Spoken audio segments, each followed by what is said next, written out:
One of the most common questions I get from 20 by 200 collectors is, how should I frame my print? They don't want to spend a fortune on a custom framer, but they also don't want something cheap that's going to look tacky or detract from the artwork.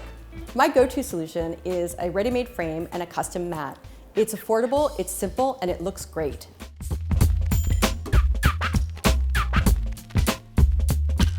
When it comes to buying a frame, simple is better, especially if you're on a budget.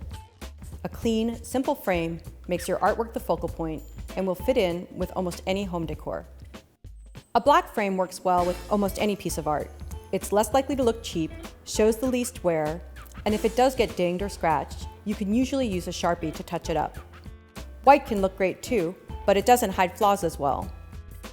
Your frame usually won't match the size of the artwork exactly, so you want to buy a frame that is bigger than the piece.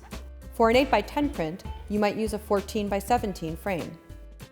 You don't have to go to a custom frame shop to get a stylish frame. There are a lot of simple, affordable options out there.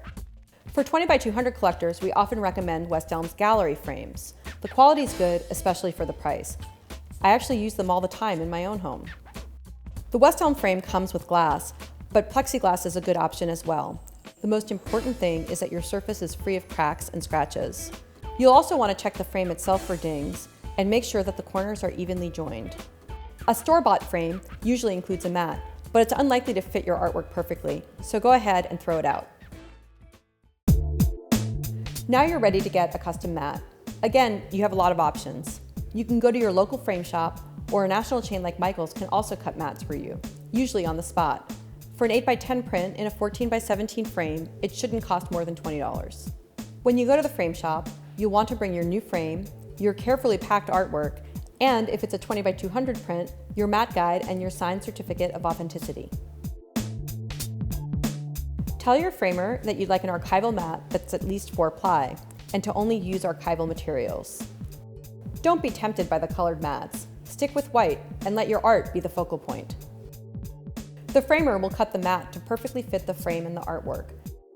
The mat is measured and beveled to form a perfect border within your frame, giving the artwork a professional, finished look. It's worth a few extra bucks to have the framer finish the job.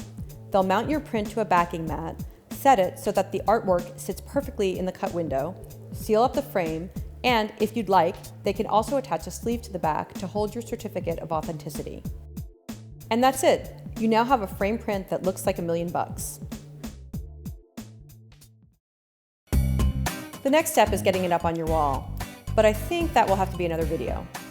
Until then, if there are other art mysteries you're trying to solve, drop us a note at howto@20by200.com.